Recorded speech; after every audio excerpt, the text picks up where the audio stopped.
Okay, and we're underway. So the webinar today, we've got our guest is Donnie McNicol, and Donnie's going to talk to us about people power.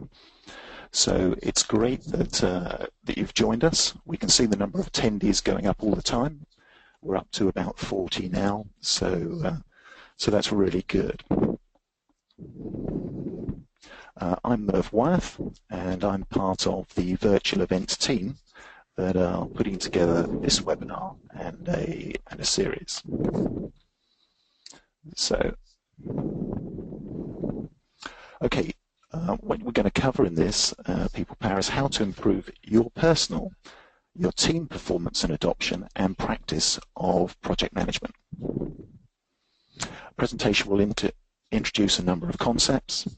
First of all, how to adapt your personal communication style to improve your effectiveness, how to apply these insights to improve stakeholder engagement and team performance, and finally, how you can build on this to improve the design, adoption and use of project management processes in different types of projects and organizational cultures. So as I mentioned, today we've got Donnie McNicol, who's going to run this webinar. A little bit about Donnie. He's an experienced project and program leader, and he's passionate about developing leadership capabilities. Donnie's widely recognized as contributing to the people and organizational side of project management thinking. He's in demand as a consultant, so we're delighted to have him today. He also facilitates lectures and speaks, and I know he's an author of a book, and you'll hear a little bit about that later. His company is Team Animation. Donnie happens to be the chair of PMI UK Organisational Project Management Forum, and we might hear a little bit about that today too. And finally, the book. He's a co-author of a book called Project Leadership that I think is in its third edition now, and Donnie was responsible for writing that along with Sarah Coleman. So that's the questions answered afterwards. So what I'm going to do now is change presenter and hand over to Donnie, and Donnie's going to take us through what we need today. Just so you know, we're about above the 40 on the call. Still getting your comments as to where you are in the country, which is absolutely great. All UK based at the moment, but it'd be good to hear from others. And Donnie, having provided you with that introduction, shall I hand things over to you? Yep, thank you. That's great. Thanks, Merv. And please, if there is anything around the sound or so on, just let me know during the recording, Merv. Thanks so much for the introduction. Why am I here? Well, I was, how would we put it? I was, sorry, let me just get on to the next slide. Okay, sorry, just a second on this.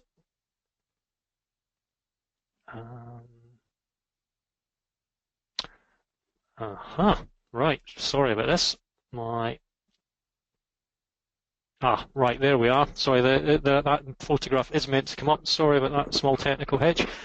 Why am I here? Well, an eminent professor introduced me at a university in London as somebody who'd been banging on about this stuff about the people side, and that was how I was introduced a few years ago to a group of MSc students, and I've kind of stuck with it. That's Ben from Biffy Clyro, for anyone who's a fan, and I have been banging on about this subject, hopefully in a quite authoritative way, for a number of years, and what I'll be introducing today is actually sharing some new things with you, not just about the people side, but how that relates to how we do project program and portfolio management. I hope you are all enjoying your sandwiches and lunches today. I'm not inflicting any webcam on you, so you don't need to see the recently bearded version of me while I'm going through this. And we hope to finish within the hour, because I know that it's quite a block of time for those who are working and at the moment having a lunch. Okay, so the learning objectives for the session, we are going to cover things around the people and communication styles. Again, we'll give you a quick insight in that. talk about the teams and the implications of that, and also talk about the increase in the adoption and use of project program portfolio management. So quite a lot to get through. Merv did mention about the book. I am going to pull a few bits out of it. The book was in 4 parts. You can look at it online if you go to the Gower Now Turner and Francis website, and it's quite a rich book. As you can see, good old project manager down the right hand side. We did include a bit of a guide as to how do you find your way around each of the parts of the book, and as I say, I'll touch on a few bits, and at the end they'll give you there is a discount code if you're interested in getting a copy of that book. So what are we going to cover in detail? Well, we're going to cover the personal insights, relationship, and so on, and the impact and the adoption. So looking at the 4 IMA colours, talking about some relationships and the potential issues, talking about some team dynamics, and we may touch, time permitting, a little bit about group culture and so on, but we'll see how we get on. And that's going to be mixed with a series of small mini case studies of work that we have done, dash of theory, and as I said, I mentioned in the book. So before I start, for those of you who have completed the IMA, thank you very much. I could see the completions coming through as well as all the client work use at the moment. So I'm hoping that most of you have the chance to do it, but I will explain it enough, hopefully, that you can make an informed decision. But the first thing to say is we are always unique as a cross-section of a tree.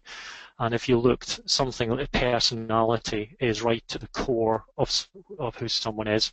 We're not talking about that. IMA is somewhere, it talks about a layer, a very outer layer about your communication and engagement style.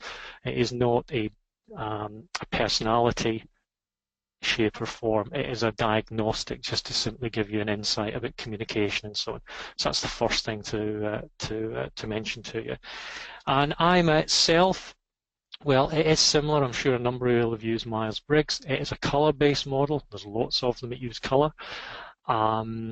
The IMA itself stands for Identify, Modify and Adapt. So you identify your own approach, identify someone else's, you interact, you modify based on your knowledge of your colour and their colour, and then adapt it when you either don't get it wrong or the person don't get it right, or the person isn't acting exactly as you maybe expected them to. Now as I'll explain in a moment, high yellow, so enthusiastic, outgoing and talkative. I guess that's why I do things like this. And the things that you might want to do to get to know me better, but that's going to be difficult on an online webinar. And to try out the questionnaire, if you haven't already, you'll get that.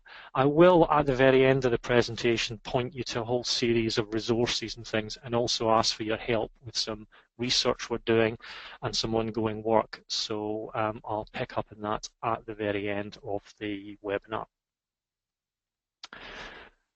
Just to make the point that the people are different, and the wonderful HSBC was great travelling through the airports a few years ago, in that when you were looking at all the signs that were around in HSBC adverts, it did make the point that the same thing can be viewed very differently. Tattoo is an example there. They could be seen as trendy or they could be seen as traditional, and vice versa with henna. It is everyone views the world differently, and what we want to do, and the work that Team Animation does, is to try and help people to get those distinctions and also to see how that applies to the world of projects. And as I say, we'll come to that. So let's dive straight in and talk about the actual distinctions, what creates the model. As many of you will know, something that Myers-Briggs uses 4 distinctions, if you will, and it gets you 16 profiles. IMA has got 2 distinctions, one around assertiveness and the other one around the relationships.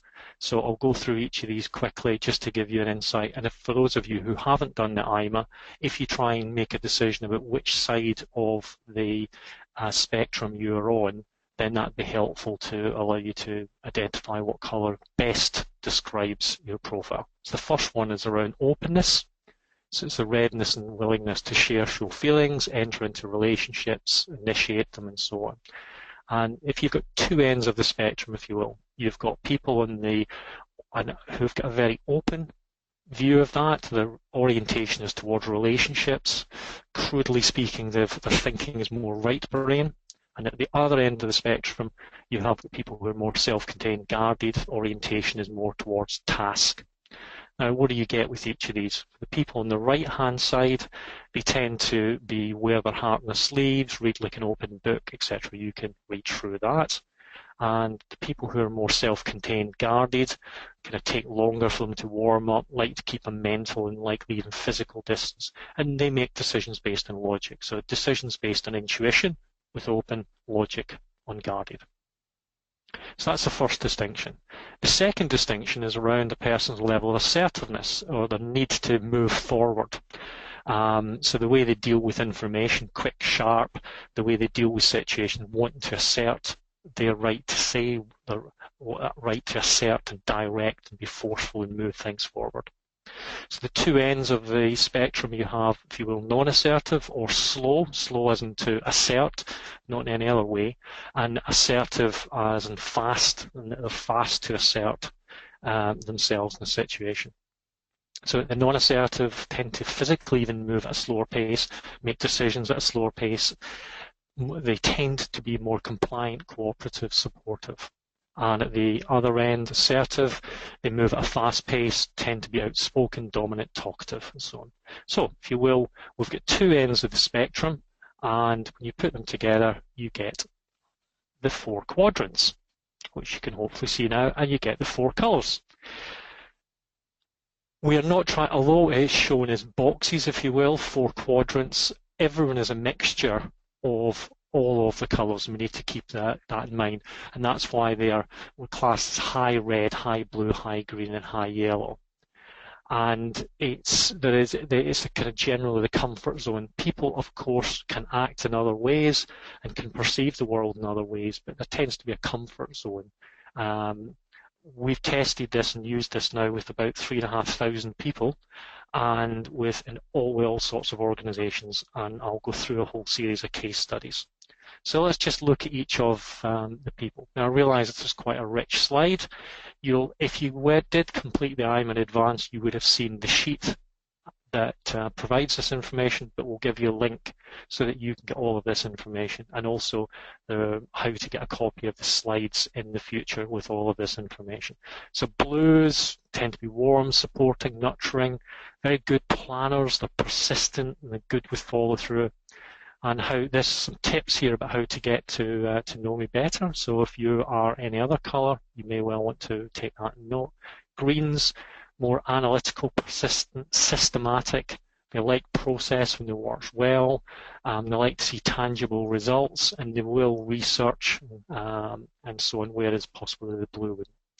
The reds goal-orientated, go-getters, focused, kind of no-nonsense approach to bottom-line results, tend to be fast-paced, and they work very well with themselves. And high yellows, outgoing, friendly, tend to get very good at getting people excited about their vision, and tend to be optimists, and they build alliances to accomplish their goals. So hopefully you can already, from the words I'm saying, see how this relates to the projects world. In that this is quite an impact. If someone is a project leader in a particular colour, they will do project management differently from a project leader who is a different colour. I'll just make an assumption that a number of you in the call were project leaders, so I'll tend to focus on that today, although we use it in all sorts of different ways.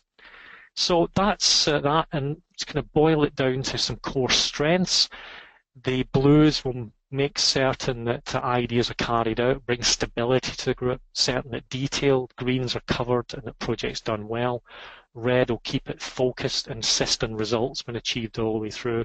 Yellow will tend to generate ideas and involve others in it. And some of the key things, you need to be sensitive to them, be precise with greens, be to the point with reds, and yellow, have fun. Now, some other strengths and just some other descriptions there, which hopefully you can flick through. There are, like everything in life, there is strengths. There is when under stress. You could use the word weaknesses, but I tend to find that if you view it as overdone or misapplied strengths, It's just the person applying their strengths, but it's not always in the best way or in the right way at the right time. So people do have strengths, but tends to, not always, but it tends to be their weaknesses will come out when people are under stress. It's just the nature, I guess, of being a human being. So that's some real good background, some very quick background about each of them. So I'm going to go back to I'm a relationship. So that's great. You've got an insight about yourself. But then we need to talk about, well, so what? What happens when people start interacting? Well, if we take just one relationship, which is green and yellow, when they are interacting together, you can see that, you can imagine that the green and yellow may be thinking different things. The yellow may be thinking of the green of being over-analytical. The green is thinking of the yellow, well, you're not being analytical enough. You're not basing your decisions on facts. You're basing it on intuition. And the yellow may say, isn't that great? And the green may say, well, that's not great because you should have evidence. So there is a little bit of backwards and forwards here. People viewing it differently. And when you're working in teams and working with individuals, having that understanding about the distinctions between the colours becomes very important. Take as an example, I've been recently coaching a program manager, and they came out as a high green, and it turns out their boss is a high yellow. So it makes it interesting. Their sponsor is also high green, the same as themselves, so it created an interesting dynamic about the way that they work with the sponsor, but they also work to their direct boss. And it helped explain some of the interesting challenges that existed. So that starts to give you an idea of the dynamics. Now, of course, when you go across two axes, there's 2 points of difference. So a green and a blue and a green and a red, or a yellow and a blue and a yellow and a red, there's only 1 point of distinction. So you may have trying to build up understanding with individuals and teams. You won't have quite so many issues, but when it goes across with green and yellow, you will. So that brings me on to the first little poll, just to engage you, make sure that you've got something to do while you're having your sandwich. We're going to just do a poll now. We looked there at between green and yellow. I'm now going to ask you to think about high blue and high red, based on what we've said. I've just pulled out the description there for the high blue and the high red, and just think about the things that a high blue and a high red may either think about or say about each other. Now, I'm not trying to be diplomatic here. This is a kind of a pure hypothetical high blue thinking about a hypothetical high red, and what they may think or say about each other. So I'm going to just ask Merv to put up the first poll, and if you could tell me which of the 3 statements you think would accurately describe the way that the 2 colours might interact, that would be fantastic. Okay, and I'll just hand over to you, Merv, now. Okay, guys, so you should be able to see the poll on your screen. We get some feedback as to how many of you voted and how you voted. So we'll leave the poll open for a little while. Just to update you, there are now over 50 people on the call, so you're certainly not alone. And voting-wise, we're at about 30%, so we're going to wait a little longer for the votes to come in. Any comments as that goes on? So it could be more than one of those, of course, as well. Okay. Okay, yes, certainly on this one there's multiple options. On others you just get the one vote. So I can see we're up at about 65%. I'll let this one go a little higher, and then we'll close the poll, and you'll be able to deal with the results. So we'll close the poll now. Thank you for your votes, and I'll share that information back. Donnie, I don't know whether you were able to clock that information and can I can see that. So we've got a broad mixture between the red, the green, and the purple for the 3 different. Well, actually, I know that you can see that. You can see that screen. I can see it as well. It's not meant to be a trick question, but it's likely all 3 statements. So you're quite right to choose any one of them. They are the thing. Again, it's not trying to think personally. People may have a high level of emotional intelligence and not think that about someone else, but they are the kinds of statements that typically someone may think of from hypothetically between the different colours. So take as an example, number 2, not making decisions versus recklessly proceeding. Well, if you had to say to the red that they are proceeding recklessly, they would not recognise that. They would say, no, I'm making decisions in an appropriate way. The blue, you are taking too long. That is causing problems because you're not making decisions. So again, it doesn't necessarily, there's no right and wrong. It's simply, we find this a fantastic, very quick, immediate way to get into conversations with people so that they can have conversations with their colleagues and in teams, of course, around us. So thanks for that, Merv. That was very helpful. So that's poll number 1. Some of in IMA itself, as I said, we will provide details of this at the end. The key thing is it's free and it's fast. I was having a discussion with a client this morning who came to our offices, and that was a conversation around the use of this, in that I use other tools as well, strengths deployment inventory and other things with individuals and teams, but it's the immediacy of this that I tend to find very, very helpful in dealing with situations. So that's us covered a little bit, give you an insight about yourself, hopefully, an insight about the relationships. Now we're going to go on and talk about teams. Not sure if this is a team structure that you recognise. I did jokingly say once to a team that it was actually a mapping that I'd done through interviews that I'd done across the team. It only took people a few seconds to realise that that was a joke. But you kind of see, I'm sure your teams aren't maybe quite as exciting as this, but it gives you an idea. Never mind overlaying this, and by the way, the colours have no relationship back to IMA. If this is the kind of really complex layers of issues that you have with teams, using IMA or something similar to IMA simply gives you one viewpoint of it. That's all, but it does give you a viewpoint of it. So let me give you some examples of where we've used this.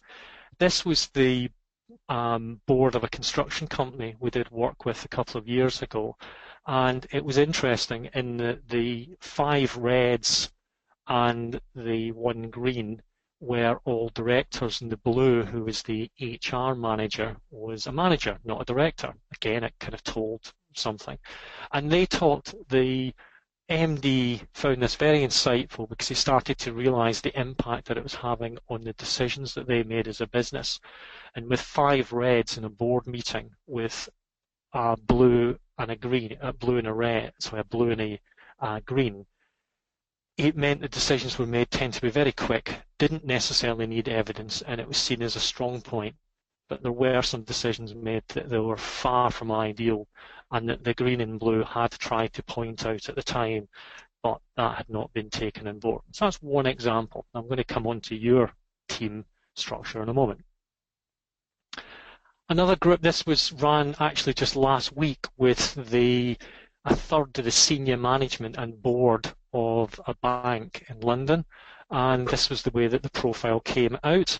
As you can see, lots of prevalence of people who are assertive, the reds and the yellows.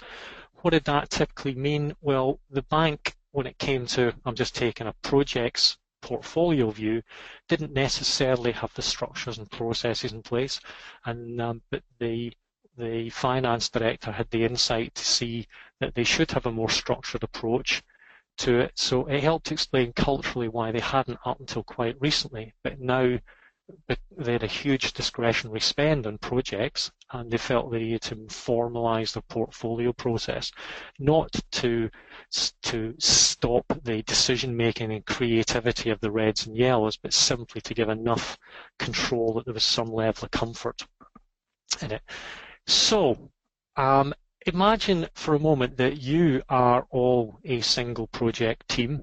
So I'd just be interested to find out on this call, given the fact that broadly speaking most of you will be in the projects world, what is your profile? So I'm going to ask Merv to do poll number 2. So I will ask, so I'll hand over to you, Merv. Yeah, so it should now be on your screens. What I'm a colour style are you? I can see you're much quicker at voting now. We're up to the 50+%, so we'll leave that running for a few more seconds. And what I was going to say, sorry, was I put that down in the bottom. If you didn't get the opportunity to complete IMA, just make an assessment of where you think you would have come out. And of course, you can, of course, complete it after you've finished the call or any other future time. Okay, so we'll now close this poll and I'll share the results, and hopefully now they're back up on your screen. Would you mind just reading the numbers out from top to bottom, Merv, please?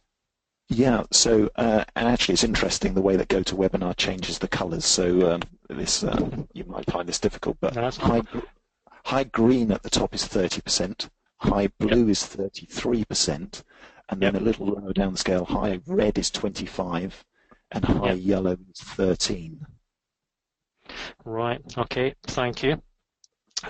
Well, interestingly, I would be fascinated if we knew the roles of the people on the call, of course, because that might help explain why the certain colour types. Now, I will mention about some research we're doing with the PMO flash mob, and to answer this exact question, which is there a prevalence of a certain colour style against a certain role or job title or level of experience or that I'll explain at the end. So that's an interesting spread across it. What makes so the most of the people in the call are in the non-assertive, so we're talking about around 63% versus more of the assertive. Why that might be? Well, there is an interesting, as I say, I would love to know what the job titles of people are to try and explain why there is such a large percentage of people with that. But what I'll do is I'll come back if we've got any other additional information in people. Just have a think about, sorry, Merv. Okay, Donnie, I was going to say perhaps people could put their job titles in, and then we'll at least have a reasonable mix of those when we come to the end. So perhaps just pop that into the chat box. Yes, please. That would be great. I can't see that at the moment what's going on, but if you could type that in, that would be fantastic. So great.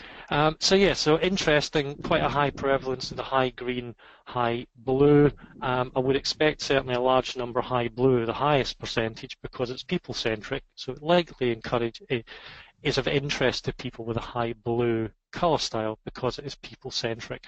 The high green may be attending simply because of the fact that it's to do with about improving the processes of project management, which we know is really important to greens. And in the slide pack, I will update this as part of this, and this will be made available and any other descriptions and so on. We'll include that within the slide pack. So what I'd like to do now is just to see what the prevalence is, you think, of these different colour styles in the projects that you work in. So this, I'm going to ask you to do now poll number 3, and I'm glad, Merv, that we went for a number of polls, because you say they are pretty quick. Yeah. So what I'd do, this question is, considering the project teams you work in or have most recently worked in, which colour style do you believe is most common? So thinking through the 4 different colours, which one do you think is most prevalent in the teams that you've worked with recently? Okay, so I'll hand over to Merv again. Okay, it should be on your screens now, and I can see the voting coming in. We're now up to the 50% already. Still over 50 of you on the call, which is great. Thanks for those that have put their role in.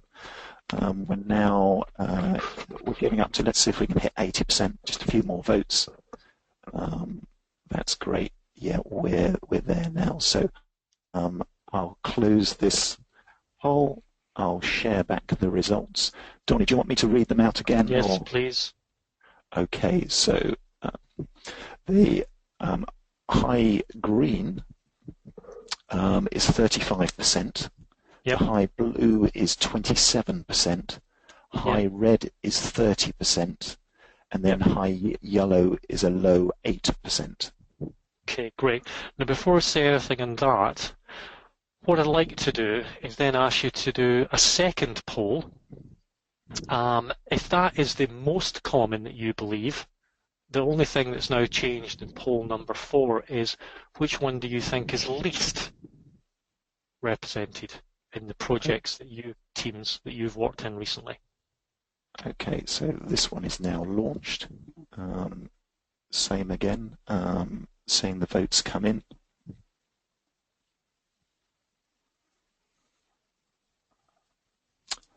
Where are we? We're 65%, 69%.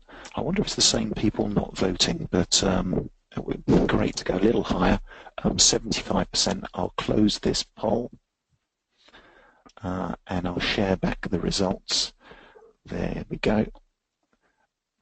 And so people can actually see those results and take them in. High green is 16%, which is the same as high blue. High red is 14%, and high yellow is 54%.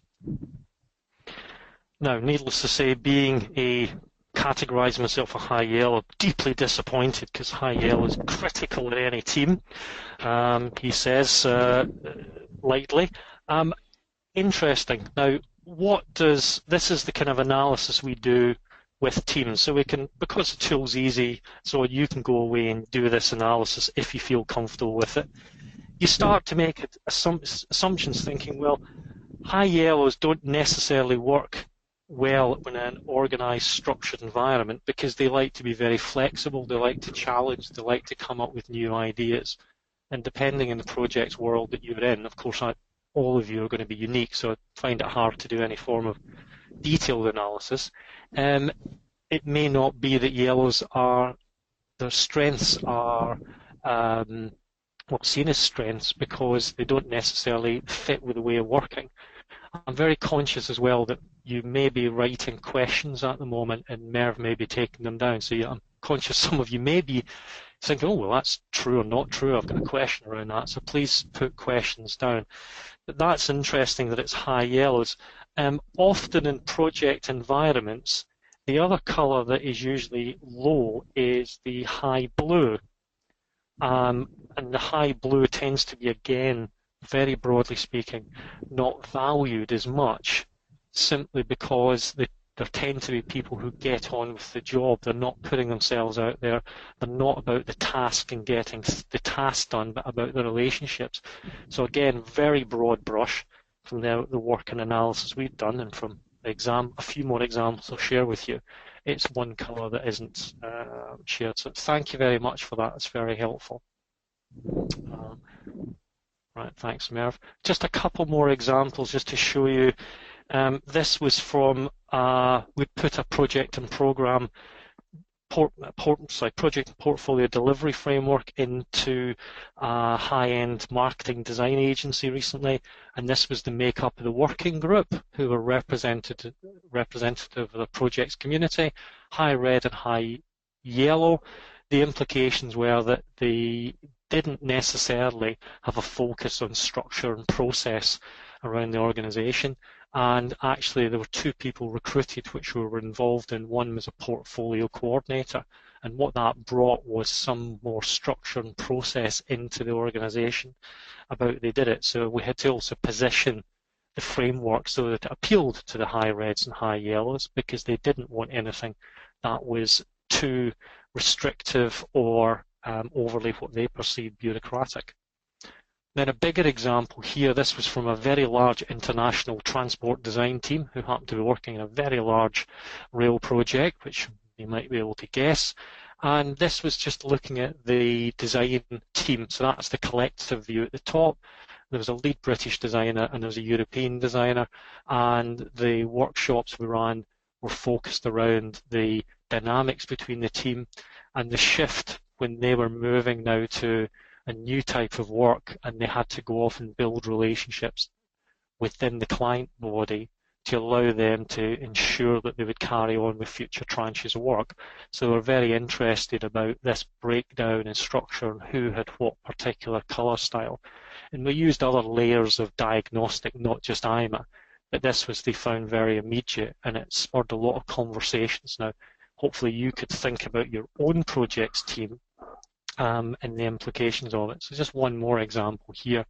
This was a quantity surveying construction consultancy, and the organisation is looking to expand and grow, and their core group of people are, broadly speaking, high green surveying. It's kind of what you would expect, but we're looking to be far more sales orientated, and I mean that in the nicest sense, not cold calling, but actually about forward more the company and asserting how good the company was and how it could be assisting clients.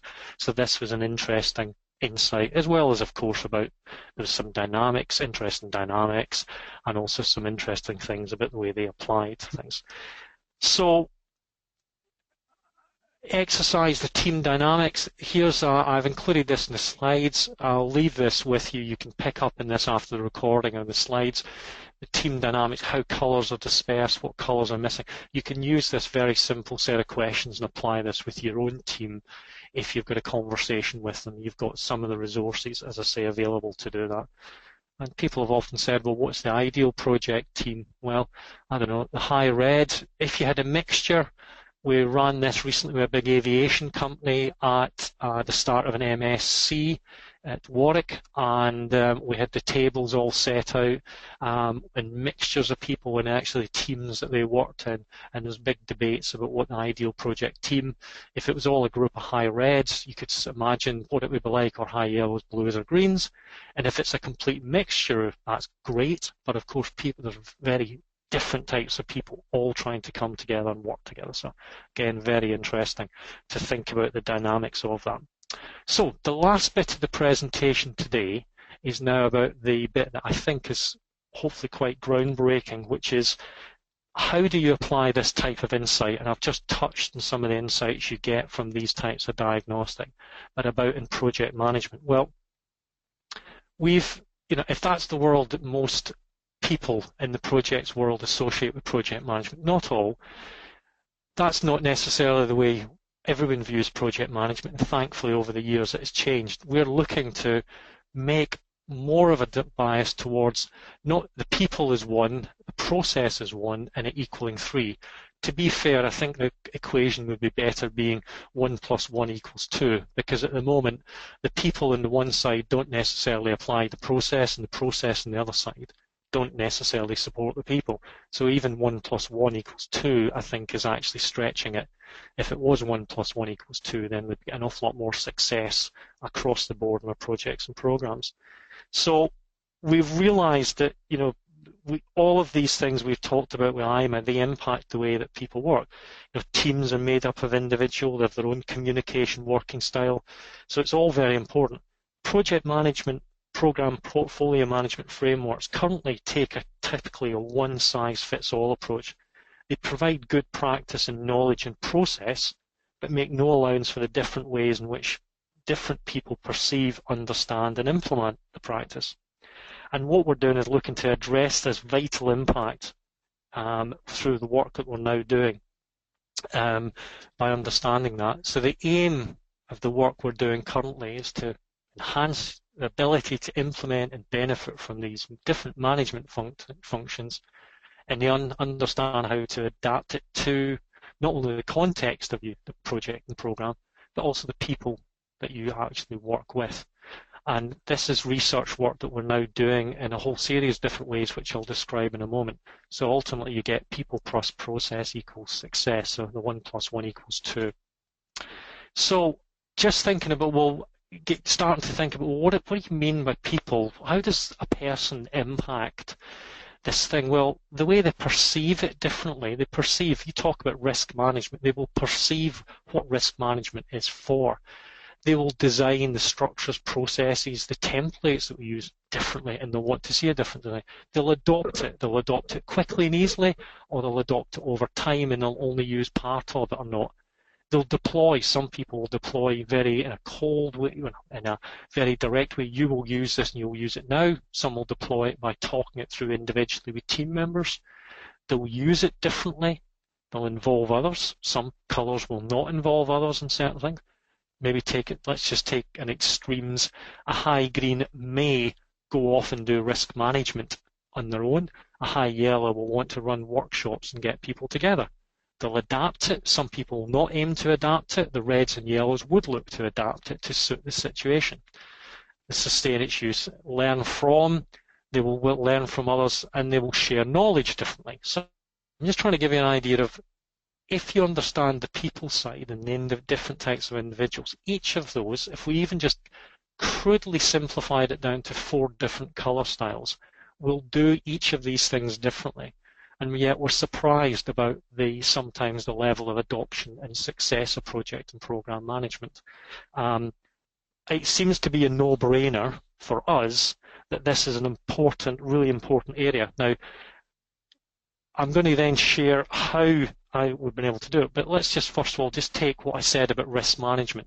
If you took that simple risk life cycle to represent risk management, each of these different colour styles will view it, do it, involve others in it differently. That's where we got to, is collapsing the people side and the hard side of project management, dare I say it, the soft and the hard together. I think is what we should be doing now, not having them as separate, going off and doing development workshops as individuals, great as they are, gaining insight, but actually directly applying it into what you need to do as a project and program manager. Now, again, this is quite a rich slide, but each of these, if this is about use of processes, blues, greens, reds, and yellows, do it differently. And gaining insight into this and the impact that each of these colours have, we believe, is very important. So if you reds, just take as an example, it may be a potential to see rigorous processes, bureaucratic, may wish to adapt to suit the situation, will be happy making decisions, often with all information, often without, that should be all information being available, and typical wish to lead the process in decision making. So that'd be very different from, say, looking at the high blue, the way that they would adopt and use project management process. So that's all very nice conceptually, but what does that mean in practice? Well, we had to start somewhere. I've wanted to map IMA onto, keep it simple, project management, but it was trying to find something that I could map to, and what we've done and what I've found is the Praxis framework. The Praxis framework is something that's developed by a chap called Adrian Dooley. It is a completely unified project program portfolio management approach. It's extremely rich, but what we can do is I can map IMA on top of it. So rather than talking conceptually about it, I can say this is what it looks like. So let me just take as an example what that means. So if I looked at, say, risk management, we're actually now creating, when you look in risk management within the Praxis framework, Adrian has created stuff around knowledge, competence, capability, resources, and maturity of doing risk management. But we're now saying, well, what is an IMA view of that? What does a people-centric view of risk management look like? And what does that look like in detail? Well, give you an idea of the scale of what we're doing. That is the IMA page for risk management. I'm not imagining that you can read that, so let's just take one example, the identify part of it. So if you look to identify within risk management of the way that Praxis framework describes risk management, this is typically how we think greens, blues, yellows, and reds would view the world, would either propose, provide, or want to see.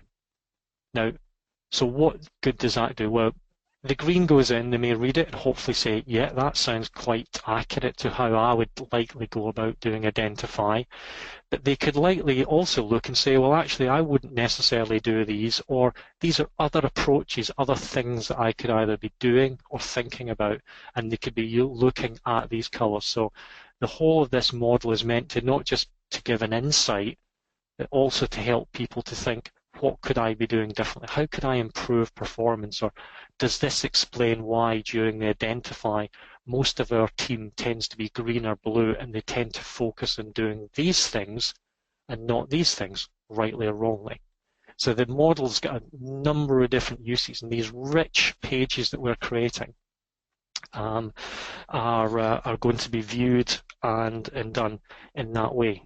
And a nice practical exercise for you, for those of you who are interested in this, before I describe a little bit more, is to say, well, actually, if you wanted to choose something like risk management and you were running a workshop with your people and you wanted to use IMA, you could choose risk management and get different colours and different people to say, talk about these aspects, like why should they do it, who should be doing it, how they should do it, when, what, and what are the strengths and weaknesses of each of the different colours in doing risk management.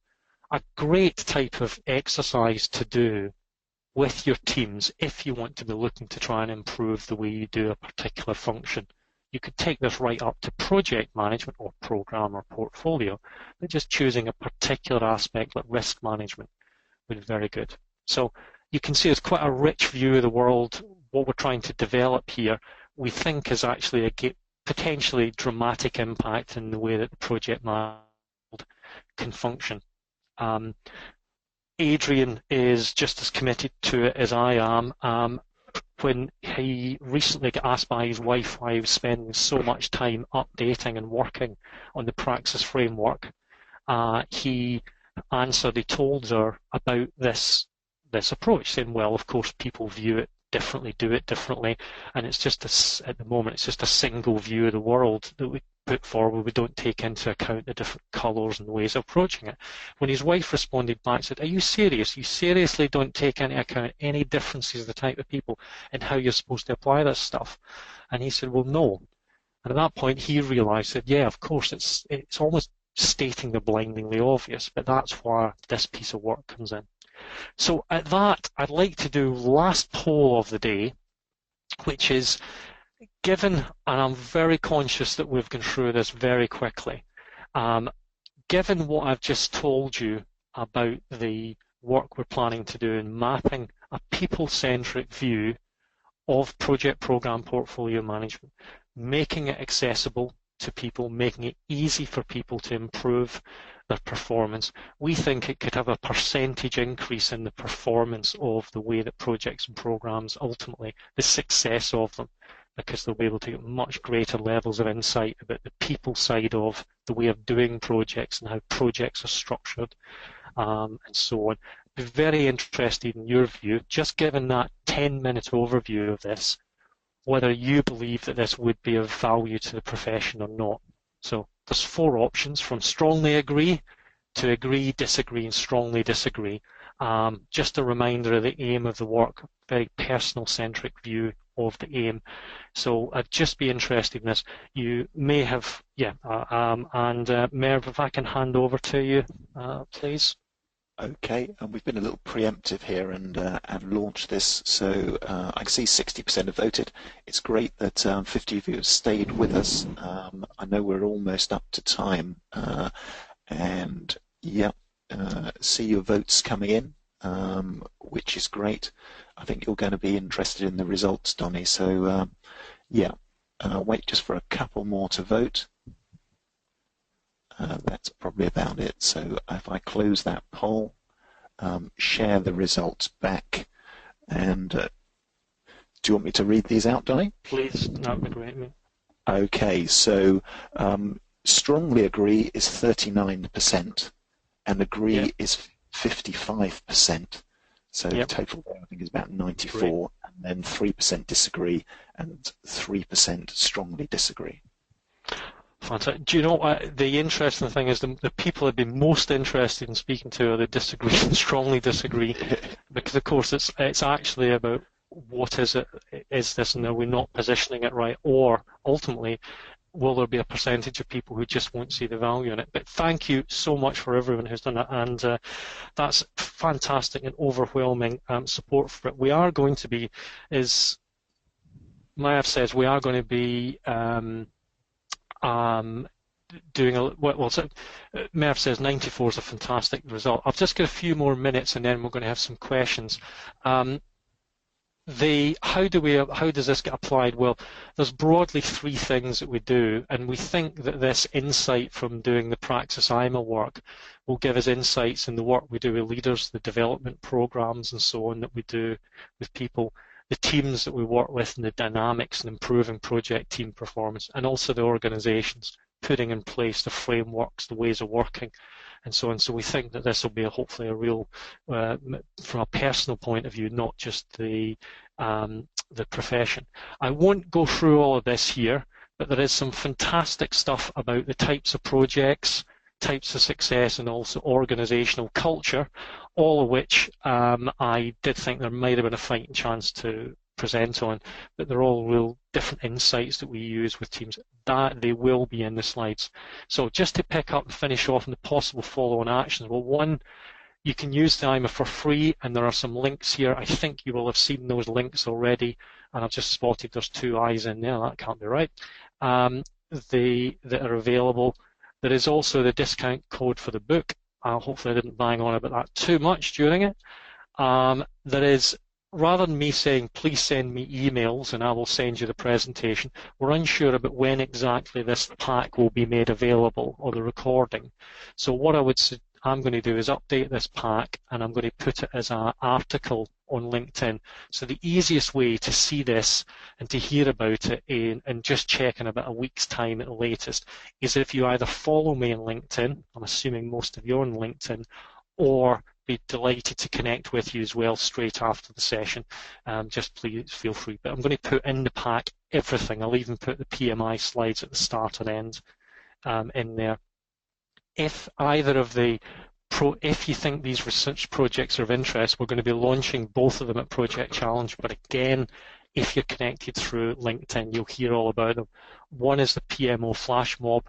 There is a video of me doing exactly the same thing in front of a packed room at PMO flash mob. When I say packed, people were sitting on the floor at the front, which was lovely. And there is a paper coming out, and there's a very extensive research project which is about to be kicked off. And there is also the Praxis IMA work. So what you've seen, we're going to be developing a little further, presenting it and asking people for their detailed feedback on. We'd love to get your feedback on that. Again, you'll get all that from connecting with myself. And if you do get an opportunity, there is something we've started using called Course Conductor. If you've enjoyed this session, very much like, and I'll show you the details just in a moment that follows. Again, you'll get that from a copy of the slides. So that's the discount code for the book, and that is just how you provide some feedback on Course Conductor, and hopefully the web, if you've enjoyed or not, and you've got some feedback, then that would be fantastic. And at that, I will hand back, Merv, to you, maybe for a few questions and so on. Okay, great. That's been really good. We are really quite tight against time. Let me just see if I can show my screen. And just to let you know, the idea is to take as many or all of the questions or anything that's been put up, and then I'll respond to those and again put them in the pack. Okay, so I guess, guys, you can see this is question time. Maybe just a couple. One of our attendees has suggested, with all this stuff, is there a danger of survey overload, or running these tests and having a negative effect on the team? The only good thing is it's a 3-minute test to complete.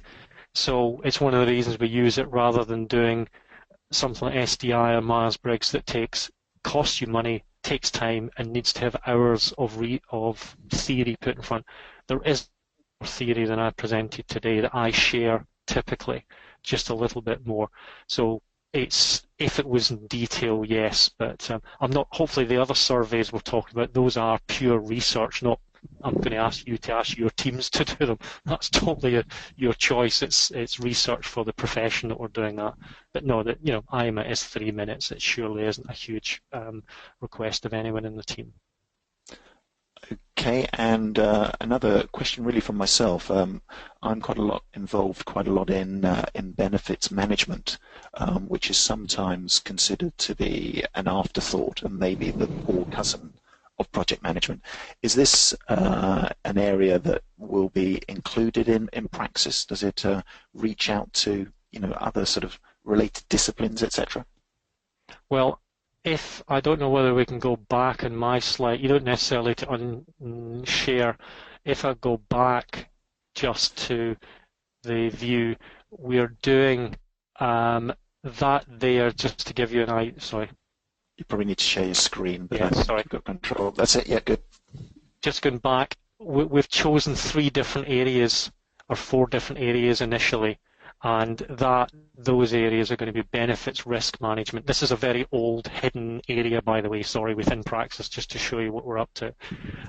Benefits risk and stakeholder management. So benefits actually, Merv, thank you for saying that. I will send you the link directly and you can have a look at it. I'd love your feedback because we're trying to map this to all the key disciplines within the projects world and try and give some insights. So I very much welcome your feedback. Okay, that's brilliant. Thank you for that. What I will do then as we conclude, I'll just kind of mention again that there is the opportunity to, I just get confused on sharing the screens.